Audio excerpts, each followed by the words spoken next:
Dan yang paling dahsyat, mungkin sholat Anda belum berkualitas. 4. Orang yang sholatnya benar, khusyuk dia, bahkan saat sholat itu kalau dia minta, maka seketika doanya akan dikabulkan. Tanpa diskusi, langsung seketika. Contoh, Quran surah ketiga ayat 38-39. Demi Allah saya katakan, Nabi Zakaria punya masalah, masalahnya pelik. Sudah berumah tangga, istrinya divonis monopause, maaf bahkan mandul. Gak mungkin punya keturunan. Maka apa yang beliau kerjakan? Secara singkat beliau sholat. Begitu sholat minta kepada Allah. Hunalika da'a Zakaria rabbah. Di mihrab itu beliau bermohon kepada Allah. Bermohonnya sambil sholat. Qala rabbi habli min ladunka dzurriyyatan thayyibah innaka sami'ud du'a. Ya Allah, mereka katakan saya gak mungkin punya keturunan. Sekarang saya ingin katakan, ya Allah, saya hanya minta darimu saja, saya gak akan dengarkan mereka. Ya Allah, mohon engkau maha mendengar, ya Allah. Maha mendengar doa saya. Kalau kepada yang maha mendengar aja gak mengabulkan, kepada siapa lagi saya mesti minta? Apa yang terjadi? Fanadatul malaikat wa huwa qa'imun yusalli fil mihrab. Turun malaikat mengabarkan, sedangkan beliau masih sholat, belum selesai dalam sholatnya. Sholat khusyuk itu belum selesai sholat aja dikabulkan, doa sudah turun. Sholatnya belum selesai, doa sudah dikabulkan. Annallaha yubashshiruka bi Yahya. Allah kasih kabar gembira, doa kamu didengar, dikabulkan, kamu akan punya anak, namanya langsung dari Allah Yahya. Artinya hidup yang mustahil menurut manusia. Lahir seorang dari rahim perempuan yang menopause dan mandul, bayi yang hidup, kata Allah nggak ada yang mustahil bagiku, jadi dan jadi dia. Berita baiknya, Nabi Zakaria sholat dikabulkan. Umat Nabi Muhammad sebelum sholat sudah ditunggu oleh Allah, mau minta apa aku kabulkan sekarang. Hadisnya qudsi, saya bacakan. Hadatsana qala Rasulullah sallallahu alaihi wasallam, qala Allahu azza wa jalla, qasamtu shalah baini wa baina abdi. Kata Allah, saya bagi dua ya, salat antara aku dengan hambaku. Wali abdi ma sa'ala. Kalau hambaku benar salatnya, aku berikan apapun yang dia minta sekarang. Idza qala al-abdu alhamdulillahi rabbil alamin. Bagian pertama. Kalau hamba benar dibaca Al-Fatihahnya dari alhamdulillahi rabbil alamin, kalau Allah azza wa jalla dijawab oleh Allah, hamadani abdi, hambaku sedang memujiku. Wa idza qala ar-rahmanir rahim, jika hambaku berkata ar-rahmanir rahim, qala Allah azza wa jalla athna alayya abdi, hambaku sedang menyanjungku. Wa idza qala maliki yaumiddin, qala Allah azza wa jalla majjadani abdi, kalau hambaku mengatakan maliki yaumiddin, kata Allah hambaku sedang mengagungkanku. Perhatikan sekarang. Wa idza qala al-abdu iyyaka na'budu wa iyyaka nasta'in, jika hambaku berkata sekarang, ya Allah, kami sekarang ibadah, sholat menyembahmu, dan kami sekarang sedang punya masalah, kami hanya minta tolong kepadamu ya Rabb. Apa jawabannya?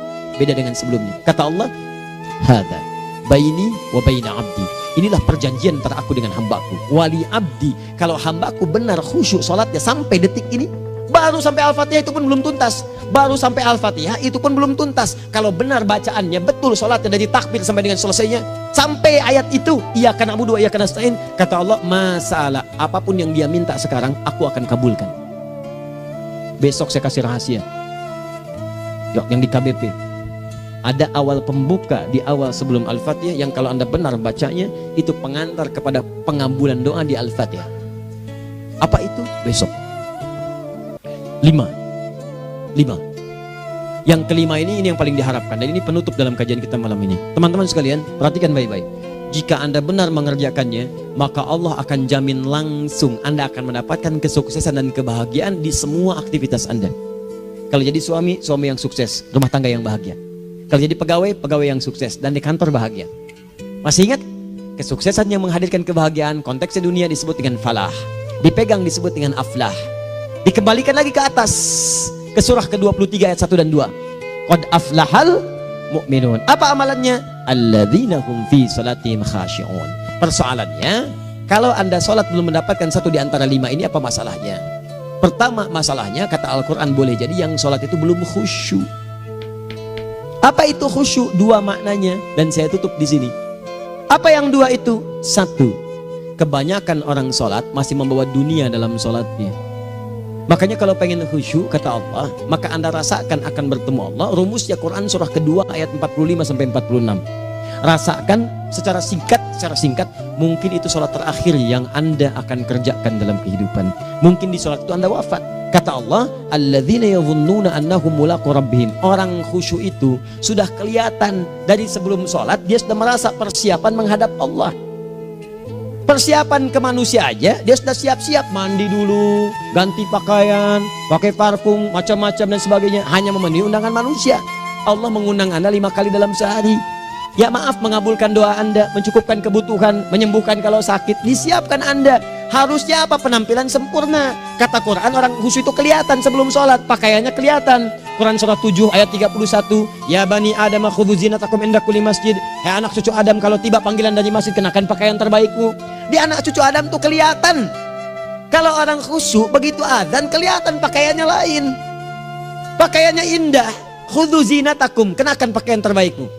Dipakai bertemu Allah. Bertemu manusia aja pakaian bagus-bagus. Ini aneh ya, ada orang salah ibadah aja. Orang salah ibadah pakaiannya bagus-bagus. Lihat nih hari-hari tertentu besok tuh, orang mau ke tempat masing-masing tuh. Ada yang pakai jas, pakai dasi, pakai batik, pakai kebaya. Anaknya dibawa, dikuncir dua, bawa manisan macem-macem. Mau salah ibadah aja, tampilan bagus. Masa antum yang benar ibadahnya nggak bagus? Bedakan. Pakaian futsal, pakaian sholat ganti dengan yang sholat. Ini gimana pakaian sholat pakai pakaian futsal? Depannya gambar Messi, belakang Ronaldo. Repot. Malaikatnya juga bilang, kamu salah baju, harusnya Luka Modric.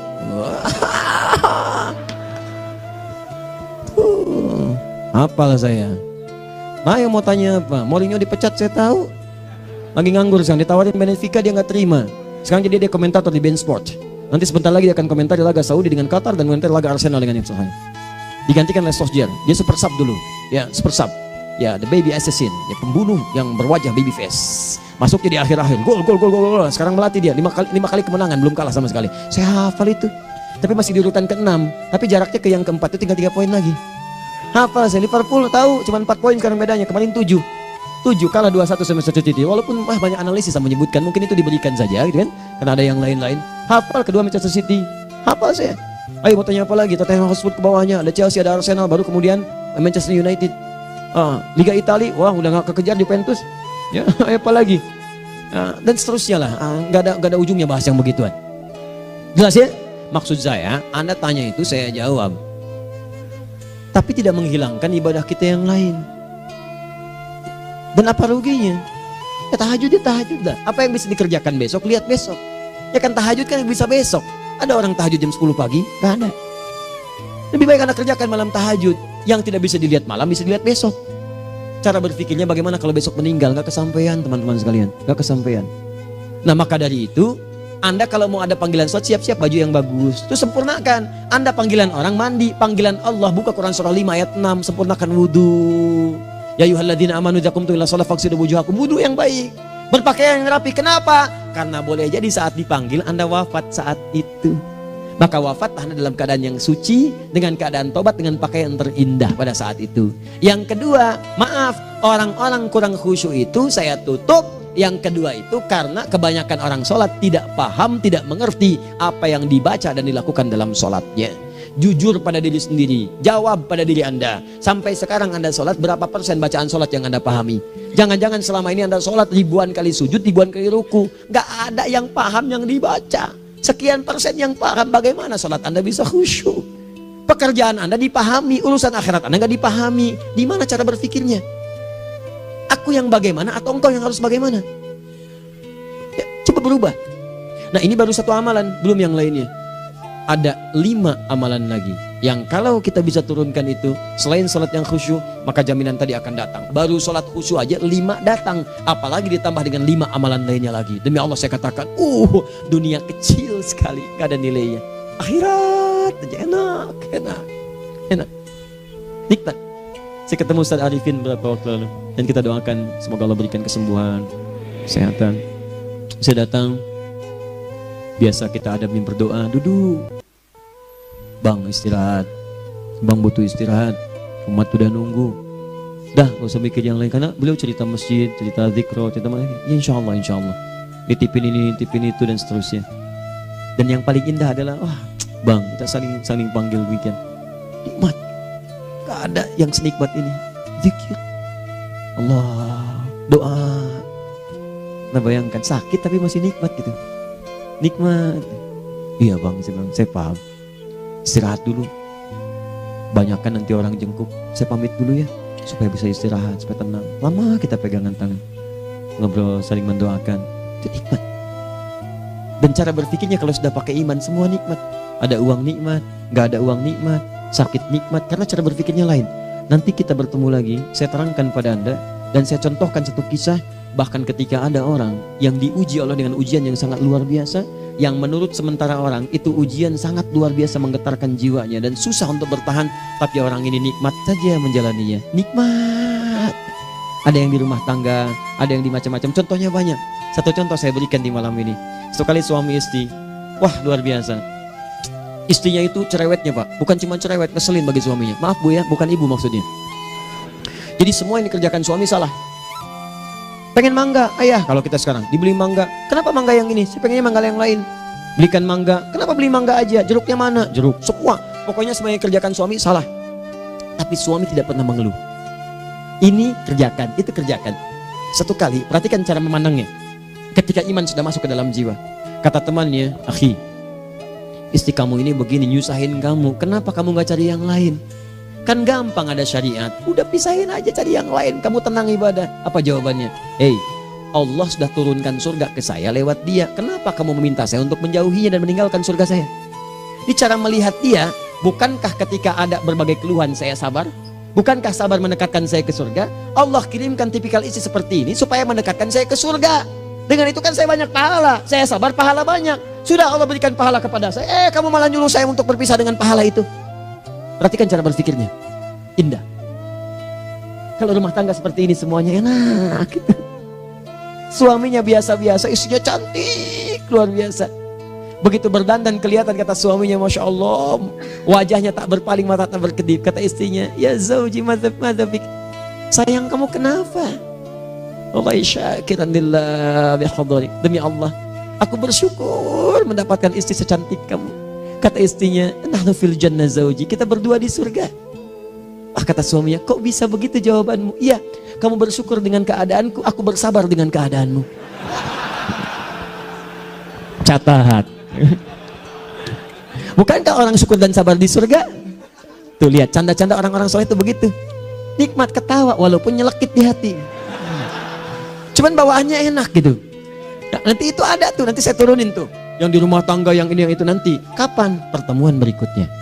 Ya, jadi kita cukupkan dulu di malam ini apa yang kita pelajari supaya nanti nggak terlampau banyak kita dapat materi. Cuma sayang sedikit mengamalkan. Saya sudah tuangkan di sini. Banyak saya tuliskan termasuk di keluarga, di macam-macam. Ini saya tulis tapi silahkan Anda baca. Kalau ada manfaat silahkan dapatkan. Kalau ada yang kurang silahkan sampaikan untuk dikoreksi. Semoga Allah muliakan kita semua insya Allah. Sekali lagi, perbaiki hidup. Jangan banyak mainnya. Dan sudah, jangan banyak membuang dengan yang sia-sia apapun yang dihadapi. Sekali lagi, tolong jaga kondusivitas, bantu negara kita, ketertiban, keamanan. Kalau saya menyampaikan sesuatu ada singgungan dengan yang kekinian, itu maksudnya koreksi masukan-masukan supaya diperbaiki. Tapi tetap dalam urusan pemilihan kita punya pilihan masing-masing yang tidak boleh dipaksakan. Jelas ya? Baik, jadi saya sampaikan sekali lagi. Pertama, pilih mana? Anda dipaksa harus ikut, atau yang kedua, kita bebas memilih sesuai. Dah. Sudah ya. Jadi kita akhiri. Subhanakallahumma bihamdika asyhadu an la ilaha illa anta astaghfiruka wa atubu ilaik. Wa akhiru da'wan alhamdulillahirabbil alamin. Berjumpa besok sesi terakhir fikih ikhtilaf di Masjid Ar-Rahman Kota Baru Parahyangan. Assalamualaikum warahmatullahi wabarakatuh.